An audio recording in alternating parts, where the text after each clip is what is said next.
দর্শক আসসালামু আলাইকুম। দর্শক, এতদিন আমার যে শোয়েব তাসির নামের যে পেজটা আছে সেখান থেকে আপনাদের সাথে সরাসরি সংযুক্ত হতাম বিভিন্ন জেলার ইতিহাস এবং ঐতিহ্য এবং সেই জেলার যে নামকরণ এবং সেখানের বিশেষত্ব নিয়ে আপনাদের সাথে সরাসরি আলাপ আলোচনা করতে, নিজেও জানতে এবং আপনাদেরকেও জানাতে। কিন্তু আজকে একই সাথে আমার এই যে শোয়েব তাসির নামের যে আইডিটি আছে আমি সেটি দিয়ে এবং আমার যে শোয়েব তাসির নামের যে পেজটি আছে সেখান থেকে আপনাদের সাথে সরাসরি সংযুক্ত হয়েছি। মূলত বাংলাদেশের বিভিন্ন জেলার, বিশেষ করে বর্তমানে আমরা বরিশাল বিভাগের যে জেলাগুলো আছে, ইতিমধ্যে আমার পেজ থেকে যে পিরোজপুর, ঝালকাঠি, বরিশাল, তারপর যে বরগুনা এবং বরগুনার যে আমার যে এটা ওই উপজেলা, সেই পাথরঘাটা উপজেলার ইতিহাস এবং ঐতিহ্য সম্পর্কে আপনাদেরকে জানানোর চেষ্টা করেছি এবং আমিও নিজে সেই জেলাগুলো সম্পর্কে জানার চেষ্টা করেছি। এরই ধারাবাহিকতায় আজকে আমার এই যে শোয়েব তাসির পেজ এবং আইডি থেকে যে দুইটি জেলা একদিনে আজকে যে দুইটি জেলা সম্পর্কে আমরা জানব, সেই দুইটি জেলা হলো পটুয়াখালী এবং ভোলা। তবে ভিডিও শুরু করার আগে প্রথমেই বলতে চাই, আমার পেজে অনেক বিজ্ঞজন আছে। যদি কোনো এখানে মানে আমি তো এক্ষেত্রে যে এই যে বাংলাদেশের ইতিহাস ও ঐতিহ্য জেলাভিত্তিক এই বইটা ব্যবহার করতেছি এবং এই বইটি থেকেই জানার চেষ্টা করতেছি। তো যদি কোথাও কোনো তথ্যে যদি ভুল থাকে বা সংশোধনের প্রয়োজন মনে করেন বিজ্ঞজনরা, অবশ্যই আমাকে কমেন্টে জানাবেন, তাহলে আমি চেষ্টা করব সেটি সংশোধন করার। ধন্যবাদ। তো শুরু করতেছি আজকে মানে এই যে পটুয়াখালী এবং ভোলা জেলার ইতিহাস এবং নামকরণের ইতিহাস ও ঐতিহ্য সম্পর্কে আপনাদেরকে জানানোর এবং আমি নিজেও জানার চেষ্টা করতেছি। তো চলুন, প্রথমেই আমরা যেটা সম্পর্কে আমি জানাবো সেটা হলো এই যে পটুয়াখালীর নামকরণের ইতিহাস সম্পর্কে। পটুয়াখালীর নামের উৎপত্তি নিয়ে মতান্তর রয়েছে। পটুয়াখালীর নামকরণের ক্ষেত্রে মতভেদ থাকলেও অধিকাংশই স্বর্গীয় দেবেন্দ্রনাথ দত্তের পুরনো কবিতার সূত্র ধরেই পটুয়ার খাল থেকে পটুয়াখালী নামকরণের উৎপত্তি বলে সমর্থন করেন। 1980 সনে শেরেবাংলা টাউন হলে অনুষ্ঠিত পটুয়াখালী জেলার ইতিহাস ও ঐতিহ্য শীর্ষক সেমিনারে অধিকাংশ বক্তা, প্রবন্ধকার ও বরিশালের ইতিহাসের লেখক সিরাজউদ্দিন আহমেদ এই মতকে সমর্থন করেন। পটুয়াখালীর নামকরণের অপর দুটি মত হচ্ছে, এ অঞ্চলের একসময় পটুয়ার দল বসবাস করত। এরা নিপুণ হাতে মৃৎপাত্র তৈরি করত, তারপরে যে তাতে নানান ধরনের পট এবং ছবির সন্নিবেশ ঘটাত। এই পটুয়া থেকেই পটুয়াখালী নামের উৎপত্তি হয়েছে, থাকতে পারে, মানে এই পটুয়া থেকেই পটুয়াখালী নামের উৎপত্তি থাকতে পারে, অথবা পেটে আকৃতির খাল বেষ্টিত এলাকায় হয়তো পেটুয়াখালী এবং তা পরে অভিহিত হয় পটুয়াখালী নামে। তবে শেষোক্ত অভিমত দুটির কোনো জোরালো সমর্থন মেলেনি। তো এ পর্যায়ে মানে পটুয়াখালীর ইতিহাস সম্পর্কে জানবো এবং আমি বর্তমানে দেখতেছি যে MS মাহবুব ভাই সরাসরি সংযুক্ত হয়ে আমাদের মানে এই যে লাইভটি সরাসরি দেখতে আছে। মাহবুব ভাই, যে ভিডিওটা কেমন হইতেছে অবশ্যই জানাবেন এবং যদি কোথাও ভুল ত্রুটি বা সংশোধনের প্রয়োজন মনে করেন এই যে পটুয়াখালী এবং ভোলা জেলার নামকরণের ইতিহাস, তো অবশ্যই জানাবেন ভাই। তো এবার পটুয়াখালীর ইতিহাস সম্পর্কে জানার চেষ্টা করি। 1611 খ্রিস্টাব্দ থেকে পটুয়াখালী এলাকা মুঘল অধিকারে আসে। চন্দ্রদ্বীপ রাজাগণ পটুয়াখালী বাখেরগঞ্জ অঞ্চলে শাসন করলেও তারা মূলত বশ্যতা স্বীকার করতেন।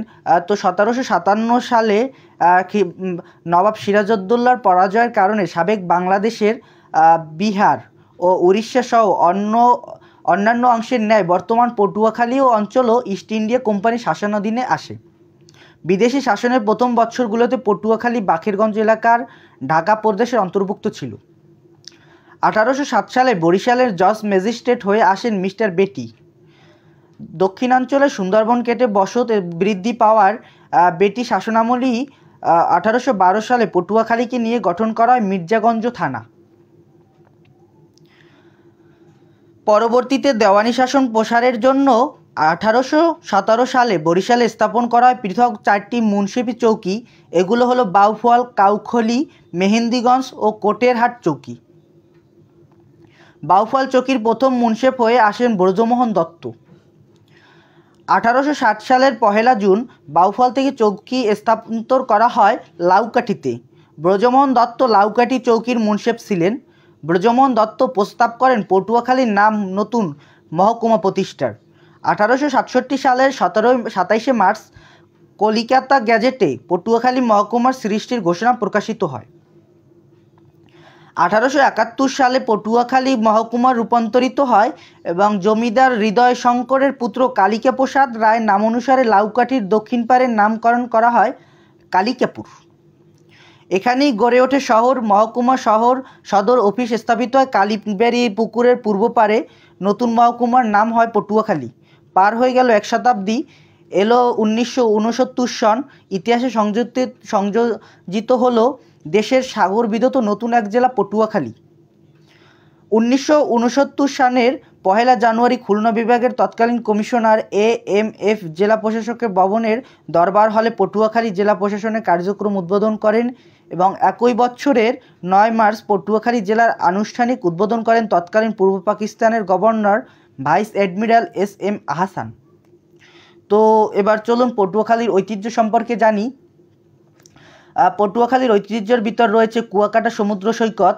এ জেলার গলাচিপা উপজেলায় অবস্থিত দেশের দ্বিতীয় বৃহত্তম সমুদ্র সৈকত, কিন্তু এখানে একটু সংশোধিত, বর্তমানে এটি গলাচিপা উপজেলায় না, কলাপাড় উপজেলায় অবস্থিত।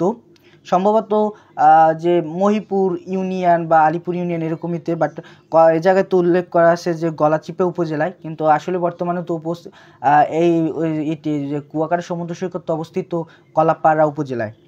তো এই ক্ষেত্রে মনে হয় বইয়ের পাতা একটু ভুল আছে। তো এখানে কুয়াকাটায় সূর্যোদয় ও সূর্যাস্তের চমৎকার দৃশ্য দেখা যায়। এছাড়াও রয়েছে পটুয়াখালী বিজ্ঞান ও প্রযুক্তি বিশ্ববিদ্যালয়, এটিও এ জেলারই গর্ব। তো এ জেলার ঐতিহাসিক ও দর্শনীয় স্থানের মধ্যে রয়েছে আগুনমুখা নদী, শ্রীরামপুরের ঐতিহাসিক কালেখা মসজিদ, কুয়াকাটা বৌদ্ধবিহার, বাউফলের বিখ্যাত কমলা রানীর দিঘি, মির্জাগঞ্জের ইয়ারউদ্দিন খলিফার মাজার, মদনপুরা শিকদার বাড়ির অন্ধকূপ, শৌলা গ্রামে ঘসেটি বেগমের মসজিদ 1757 সালে, গলাচিপায় দয়াময়ী দেবী মন্দির, মজিদবাড়িয়া শাহী মসজিদ প্রভৃতি বিশেষভাবে উল্লেখযোগ্য। এছাড়াও রয়েছে উপমহাদেশের একমাত্র পানি জাদুঘর, এটিও কলাপাড়া উপজেলায় অবস্থিত, যেটি পটুয়াখালী জেলারই অংশ। তো এছাড়া এখন জানবো যে এই জেলায় বিখ্যাত বিশিষ্ট ব্যক্তির কে জন্মগ্রহণ করেছেন বা এই জেলার মানুষ।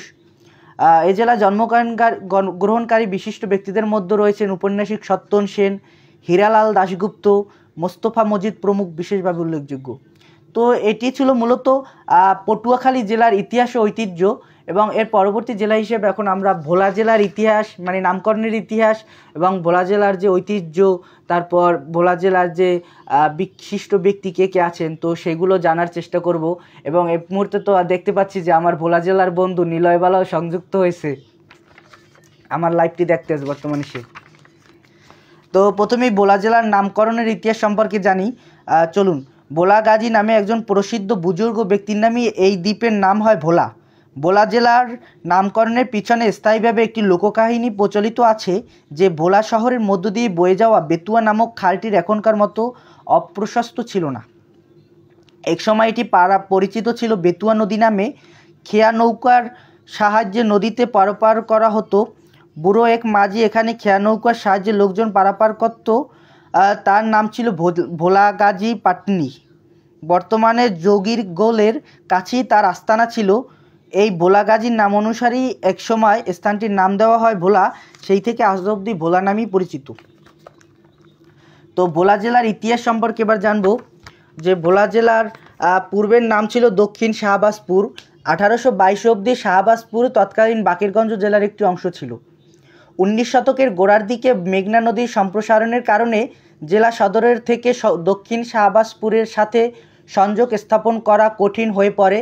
এরপরে সরকার দক্ষিণ শাহবাজপুর এবং হাতিয়াকে নোয়াখালী জেলার অন্তর্ভুক্ত করার সিদ্ধান্ত নেয়। 1845 সালে ভোলা নোয়াখালী জেলার অধীনে মহকুমা হিসেবে স্বীকৃতি পেয়েছিল। তখন এর প্রশাসনিক কেন্দ্র ছিল বর্তমান দৌলতখানে। পরবর্তীতে 1869 সনে ভোলা মহকুমা বৃহত্তম বরিশাল জেলার মহকুমায় উন্নীত হয় এবং 1876 সালে এর সদর দপ্তর দৌলতখান হতে ভোলা শহরে স্থানান্তরিত করা হয়। মূলত তখন হতেই ভোলা শহরাঞ্চল হিসেবে গড়ে উঠতে থাকে এবং পরবর্তীতে 1920 সালে এবং পুনরায় 1972 সালে শহর পরিচালনার উদ্দেশ্যে ভোলা পৌরসভা গঠিত হলে ভোলা পৌর শহরের মর্যাদা লাভ করে। 1984 সালের 1 ফেব্রুয়ারি ভোলাকে জেলায় উন্নীত করা হয়। ভোলা জেলার ঐতিহ্যের মধ্যে রয়েছে বাংলাদেশের বৃহত্তম গাঙ্গেয় দ্বীপ ভোলা জেলা। 1971 সালে স্বাধীনতা যুদ্ধে সদর উপজেলার গুইগার ঘাটে পাক বাহিনীর সাথে মুক্তিযোদ্ধাদের এক যুদ্ধে 121 জন মুক্তিযোদ্ধা শহীদ হন। একই সময় বাংলা বাজারের মুক্তিবাহিনীর হাতে 80 জন পাক সেনা নিহত হয়। বাংলাদেশের একমাত্র দ্বীপ জেলাও কিন্তু ভোলা, যেটি মানে এই জেলার যেতে কিন্তু যে পথেই যান না কেন নৌপথে কিন্তু এই ভোলা জেলায় যেতে হয়। তারপর 1970 সালে ভয়াবহ ঘূর্ণিঝড় ও জলোচ্ছ্বাসেও এ জেলার চরফ্যাশন ও তজুমুদ্দিনে উপজেলার বহু লোক প্রাণ হারায়। এবং এ জেলার ঐতিহাসিক ও দর্শনীয় স্থানের মধ্যে রয়েছে কবি মোজাম্মেল হকের তোরণ, মনপুরা দ্বীপ, তোফায়েল শাহের সমাধিসৌধ, শাহবাজপুরের গ্যাস উত্তোলন কেন্দ্র প্রভৃতি উল্লেখযোগ্য। এ জেলার বিশিষ্ট ব্যক্তিদের মধ্যে রয়েছে মানে এই জেলায় যারা বিখ্যাত ব্যক্তিদের মধ্যে জন্মগ্রহণ করেছেন তার মধ্যে উল্লেখযোগ্য রয়েছেন বীরশ্রেষ্ঠ শহীদ সিপাহী মোস্তফা কামাল, জাতীয় মঙ্গলের কবি মোজাম্মেল হক বিশেষভাবে উল্লেখযোগ্য। মূলত আজকে আপনাদের সাথে আমি নিজেও জানার চেষ্টা করেছি এবং আপনাদেরকেও জানানোর চেষ্টা করেছি, সেটি হলো ভোলা এবং পটুয়াখালী জেলার ইতিহাস ও ঐতিহ্য। যদি এই যে এতক্ষণ যেটি আপনাদের জানালাম এবং নিজেও জানার চেষ্টা করলাম, এখানে কোথাও যদি ভুল বা ত্রুটি হয়ে থাকে, আমার ফেসবুকে আমার সাথে তো অনেকেই বিজ্ঞজন যুক্ত আছেন, তো আপনারা সেটি মানে সংশোধনের চেষ্টা করবেন এবং কমেন্টের মাধ্যমে আমাকে জানাবেন, তাহলে আমিও উপকৃত হব এবং আমার যে ভুল তথ্যটা সেটিও সংশোধিত হয়ে আমি সঠিক তথ্যটা জানতে পারবো এবং জানাতে পারবো আপনাদের। তো আপনারা সবাই আমাদের সাথে থাকবেন এবং এক ভাই মানে MS মাহমুদ ছোটো ভাই শুভকামনা নিরন্তর জানাইছে। ধন্যবাদ মাহমুদ, দোয়া করো। এবং রোহান ভাই আমার সাথে সরাসরি সংযুক্ত হয়ে দেখতেছে, ভাইয়া দোয়া করেন যেন এরকমভাবে বিভিন্ন জেলার ইতিহাস এবং ঐতিহ্য সম্পর্কে নিজেও জানতে পারি এবং আপনাদেরও জানাতে পারি। মূলত এই কয়দিন কিন্তু এই যে বরিশাল, তারপর পিরোজপুর, ঝালকাঠি, বরগুনা, পটুয়াখালী, ভোলা এই কয়টা জেলা সম্পর্কে জানাইছি।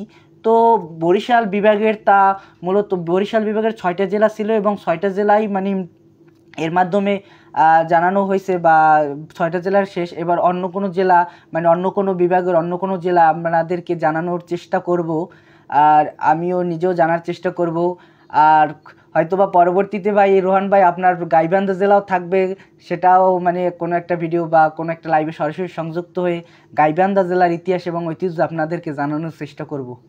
তো সবাই ভালো থাকবেন আর দোয়া করবেন যেন এভাবে কন্টিনিউ করতে পারি এবং আপনাদেরকে বিভিন্ন জেলার যে 64 জেলার ইতিহাস ও ঐতিহ্য রয়েছে সেইগুলো জানাতে পারি ভালো মতো।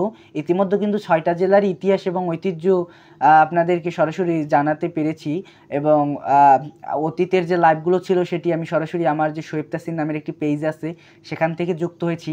আজকে একই সাথে আমার এই যে পেজ এবং আইডি উভয় থেকেই যুক্ত হয়ে আপনাদের সাথে জানানোর চেষ্টা করেছি। তো সবাই ভালো থাকবেন, সবার রাত্র শুভ হোক, রাত্র শুভ কাটুক, সবাইকে শুভরাত্রি এবং আর কথা না বাড়াই। তো সবাই ভালো থাকবেন, আসসালামু আলাইকুম।